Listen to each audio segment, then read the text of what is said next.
"I don't like anything about you, mother," said my eldest son's wife. "We want to live with our family alone, so get out." I was shocked to hear these words.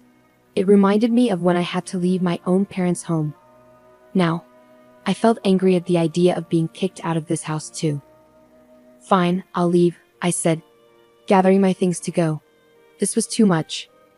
I was determined never to forgive my eldest son's wife. It was time to put my plan into action. So, my name is Sandra Clark, and I'm 61 years old this year. I'm technically retired, but I'm still lucky enough to have some work. I don't go to the office every day anymore. Sometimes I drop by and attend meetings, but mostly I work from home. My oldest son seems to think I'm not working anymore, which isn't true. I became a widow when I was in my 40s. Right now, I live with my oldest son and his wife. Our family home has been in our family for a long time. It's a bit old and needs some fixing up, but I've always loved it. That's why leaving was hard. I've never had to worry much about money. My late husband's insurance money is still mostly untouched. I've been able to live comfortably without worrying about my future. Even though it might seem like I have an easy life, there are some things that bother me. It's mostly my oldest son's wife, Jessica. She's strong-willed and we often clash. This tension didn't just start recently. It goes back to when she first told us they were getting married. I still remember the outfit she wore when she first came to meet us. She showed up in a tracksuit that looked like something she wore back in high school. She said she wanted to be real with us, but I couldn't help but find it a bit odd. It's not exactly lying, but it felt like she was trying too hard to prove something. She's also very argumentative and smart, which can be challenging. I couldn't understand why my oldest son chose her as his partner. Later, I found out that Jessica was the one who pursued him. She's bold, I'll give her that, and she's attractive too. I think my son, who's a bit naive and sheltered, fell for her charm. Even after they decided to marry, things didn't change much. To put it nicely, she's straightforward. To be blunt, sometimes she lacks common sense in how she acts. I really wanted to object to their marriage, but I reminded myself that it's what my son wanted, so I kept my peace. And now, we're facing the consequences of that decision. After my son and Jessica got married, he insisted that we all live together in our family home. I thought Jessica might disagree, but she was actually okay with the idea. It didn't take long for me to understand why. However, once we started living together, Jessica never lifted a finger to help with household chores. She left everything for me to do, cleaning, laundry, cooking, despite being a full-time housewife herself. She had quit her job when they got married. Even though I work remotely and don't have to go to the office every day, I still have less free time than Jessica. While I'm working on my computer, Jessica would make comments belittling my work, saying I'm just goofing off. At first, I brushed it off to avoid arguments, but it bothered me more and more as it kept happening. "Jessica, since you have some free time, could you help out with the cleaning?" I asked, noticing her lounging and watching TV. She looked at me with disgust, sighed dramatically, and replied, "I don't do housework for your own good, mother. Can't you see that? It's a shame you don't appreciate my consideration." She had this strange theory where she believed if she did the housework, it would be bad for my health. According to her, seniors need to stay active, and doing chores would make me sedentary and possibly lead to dementia. So she was actually doing me a favor by letting me handle everything. Her reasoning was so bizarre it gave me a headache. Then she said something even more shocking. "I agreed to live together to keep you from slacking off, mother." She said it with a half smile, leaving me speechless. I regretted agreeing to live together more and more every day. Doing all the housework while being watched by Jessica was nothing but torture. Fed up with the situation, I decided to talk to my eldest son, but it wasn't to complain about Jessica. I decided to move to an apartment where I could live alone. The current house we're in is old and has many stairs, which became difficult for me after I hurt my back last year. I talked to my son about the challenges of living here, and then I moved to an apartment. Even though it felt like Jessica pushed me out, I don't regret leaving. The new apartment is a rental. It might be a bit big for just me, but I got a room big enough for my grandchildren to stay in the future. I had the inside designed just the way I like it, and it felt like my own little castle. But my happiness didn't last long because Jessica started coming over every day and staying until late. "The new apartment is really nice, huh? Maybe too big for you, Mom?" Jessica said, lounging on the couch. "Why don't you come back to your old home and do the chores? It's for your health and longevity." It's unbelievable that Jessica is telling me to go back to the old house and do the chores. During the day, she's so self-centered, it's overwhelming. I've already moved out. You need to take responsibility as the wife. I handle all the chores here, and my health checkups are always fine, Jessica. You don't need to worry about me. But Jessica just turned away, ignoring my words. Ignoring anything inconvenient was her usual tactic. Yet, she kept coming to my apartment every day. Just recently, she said it's too much trouble to go back home and ended up spending the night. My parents' house and this apartment are only about a 15-minute walk apart. It was my eldest son who suggested I live closer to my parents' house because he was concerned. His concern made me a little sad to leave the old house. One day, after I had been out for work-related errands, I came back in the evening to a surprise. To my shock, Jessica had let herself into my apartment. It seemed she used the spare key I had given to my son without my knowledge. "Ah, welcome back," she said, lying on the floor in front of the TV without even bothering to get up. "Jessica, that spare key is for emergencies only, not for you to come in whenever I'm not home." I felt uneasy knowing she had been in my apartment while I was away. It was the first time I firmly told her so. She seemed surprised, as I usually let things slide quickly. She gave me an annoyed look, but I stood my ground. "You really are a difficult mother-in-law. I can't stand that about you." Jessica started yelling at me. "I can't stand anything about you, not even this apartment. We're a family, so you should leave." With that, she tried to push me out the door. It seemed Jessica couldn't bear the idea of me living in the apartment. She was upset that they were still in the old house while I was here, calling it unfair. "James is paying the rent for this place, right? It wouldn't be strange for us, his family, to live here. That's what it means to live beyond your means." Jessica seemed to think my son was covering the rent for the apartment. This explained why she kept showing up here. In her mind, the apartment should have been for her family to live in. "Fine, I'll leave," I said firmly, staring her down. I agreed to move out within 3 days, which seemed to surprise her. Right in front of her, I called a moving company and arranged for them to come in 2 days. As Jessica left feeling satisfied, I watched her go, already planning my next move. True to my word, I moved out. My new place was an apartment specifically designed for seniors. I decided to test it out for 2 weeks. I handed over the keys and lease documents to Jessica, asking for a change in the contract through the real estate agent to the landlord. Luckily, I've known the landlord for a long time, so they were flexible and accommodating, which was a relief. My eldest son was furious with Jessica for kicking me out. He's even considering divorce, but Jessica doesn't seem to care. In fact, she started living alone in my apartment, saying, "Well then, let's live separately." I'm amazed at how bold she is. But in 5 days, Jessica will find out the truth. While I was working from home, my phone started ringing incessantly. It was Jessica calling. I had been expecting this, so I had a recorder ready to record the conversation.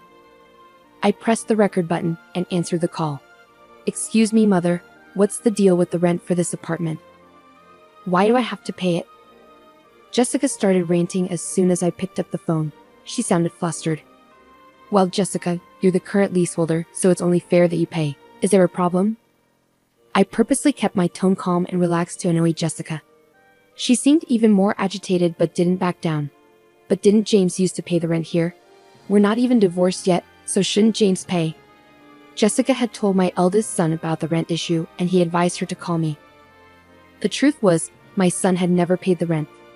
In fact, I had been financially supporting him. After retiring, I continued working as a consultant and advisor, earning a good salary. I was actually earning more than my son. I had been secretly helping him out because Jessica tended to spend a lot. "It's just a misunderstanding, Jessica. Originally, I was the one paying the rent for that place. I never made James pay a dime." Jessica seemed shocked and caught off guard by the truth. She quickly said what she wanted to and hung up the phone. Right away, I contacted my eldest son and played him the recorded conversation. "I've been putting up with it too, but I can't take it anymore. You feel the same way, don't you?" I knew my son was exhausted from dealing with Jessica's debts. No matter how old he gets, as a parent, I can't help but want to help him out. Some might say I'm too soft, but I think it's just natural as a parent. My son replied quietly, "I'll divorce her, I'm tired too." Then follow my lead. I told him my plan and gave him instructions. First, I asked him to take a few days of paid leave starting today. Then, I told him to quietly move out his important belongings without letting Jessica know. We didn't want her to notice any moving trucks, as she might be nearby. I had instructed him to slowly move his things out during the night, keeping it discreet. The important belongings were taken to a single-family home that I had found as our new residence. This way, the plan progressed without Jessica knowing. 3 days later, Jessica called again, sounding even more flustered than before. "What? Why are you so worked up? Just like last time." I kept my tone deliberately relaxed as Jessica sounded overly anxious, almost in a state of panic. "Mother, our house is up for sale. And I got a call from my parents saying that my belongings have arrived at their house." "What does that mean?" Jessica explained that her parents had received her belongings, and our old house was now on the market. It seemed my eldest son had followed my instructions. He had sent Jessica's things to her parents' house and put our old house up for sale, leaving it empty. The landlord told me that if I can't pay the rent, I should leave. I thought I should consult with James, and when I got home, there were chains and a padlock on the gate, and I couldn't get in. There's even a for sale sign up. Jessica was almost hysterical. It must have been quite a shock for her to come home to. "I've already entered into a sales contract with a realtor. We can't access that house anymore," Jessica had began, ready to express all the pent-up frustration. "Firstly, I'm no longer your mother-in-law, right? Yesterday, James should have filed for divorce. You signed it, didn't you? You and I are strangers now." Yesterday, my eldest son had filed for divorce at the city office. It turns out Jessica had signed the papers a while ago. Threatening divorce seemed to be a tactic she often used. My son used to believe that Jessica would change someday. After all, she was the person he loved enough to marry. He felt trapped into giving in to her threats of divorce, he once told me. But it seems my son has finally realized the truth. He signed the divorce papers, which had always been used as leverage, and submitted them. The divorce has been officially processed. You always used to tell James that you could divorce anytime. Are you happy now that things have turned out your way, Jessica? I could sense Jessica holding her breath on the other end of the phone. She wanted to argue back, but seemed lost for words. She must have been feeling frustrated. "Besides, I'm worried about you. After the divorce, how will you manage to live in that apartment without a job? Moving also costs money, and it's tough. How did you even afford it?" Jessica's anger was no longer hidden.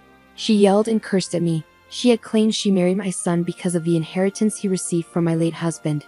However, I control all the inheritance and she can't touch a penny of it. Despite marrying to clear debts, she screamed that nothing was going well for her.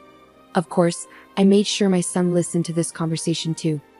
If it came to a divorce settlement, I planned to use the recording as evidence. I thought it was the end, so I patiently waited for Jessica to finish her tantrum. She ranted for about 15 minutes without pause. Then, in the end, she started begging me for help, crying. She confessed that she had been disowned by her family. With nowhere else to go, she pleaded for my assistance. It suddenly clicked for me. Something had felt off at the wedding, and now I understood what it was. Jessica had no place to go, no home to return to. Despite feeling a bit sorry for her, I couldn't ignore the consequences of her actions. Apologizing now won't change anything. We're strangers now. There's nothing more to discuss. Good luck with your life from here on, I said before ending the call with Jessica. I felt a sense of relief afterward. It seems Jessica caused trouble at my eldest son's workplace. He told me things escalated to the point of involving the police when he returned home. Jessica, who had been staying at the apartment without paying rent, had her keys changed by the landlord while she was out. Now, she can't even get into her own apartment. She might have tried to contact me or my son, but we had canceled our phones and got new ones with new numbers. I can only imagine the despair she felt when she realized she couldn't reach us no matter how many times she tried. We didn't give her our new address either, so she can't reach us that way. After causing a scene at my son's company, she was issued a restraining order. With no other options, it seems Jessica turned to her disowned family for help. However, when she returned home, she was met with a shocking sight. The luggage I had sent to her family's house was left out in the rain in the backyard, and she wasn't even allowed inside the house. It's likely that the unpaid rent for the apartment had been billed to her parents, adding to their anger. I heard rumors that she's currently staying in an apartment provided by an organization that supports homeless people. Without the ability to spend as she did before, she seemed stressed when I passed her on the street. I was stunned to see how much her hair had turned white and how dry her skin looked. She had changed so much. I hardly recognized Jessica at first. It made me realize just how much a change in living conditions can affect a person. I've started a new life in the house I bought with my late husband's inheritance. It's a duplex, so my son can remarry whenever he wants. For now, he joins me for dinner, but otherwise, he takes care of his own things. I've found that this distance works well for us. The money from selling my parents' home is saved for future needs. I plan to use it for my son and his future wife when they marry. And of course, I'll keep some aside for any future grandchildren. I'm thinking of creating the English garden I've always dreamed of in my new home. On days when I'm not working, I spend time in the garden, caring for the young trees and herbs. This new life, filled with hope, has become my daily routine.